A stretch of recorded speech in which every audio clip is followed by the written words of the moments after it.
So next we have arbitrary or remote code execution, and this entails having the ability to execute remote code on a system. All right, so some type of user input is required. We're going to inject code, whether it's exploiting shell code or some type of command set. We're going to then manipulate an instruction pointer of a running process to point to that injected code. All right, so if we're able to do that, as I mentioned before with that buffer overrun or the integer overrun, if we can inject enough code so that it overlaps and goes into an adjacent memory space, and then we can point to that adjacent memory space and execute that code, we have the ability to perhaps run as root or admin or with some type of elevated privilege, or we can potentially crash that system out into a terminal session and gain that elevated access to perhaps a command prompt. So that could potentially give an attacker complete control over a system.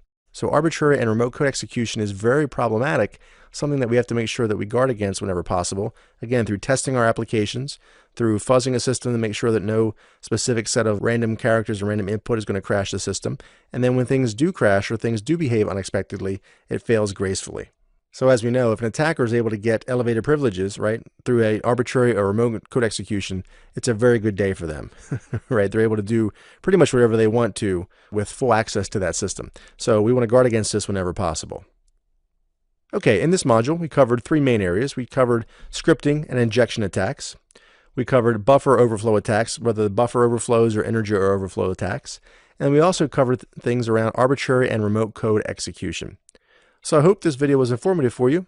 I'd like to thank you very much for watching.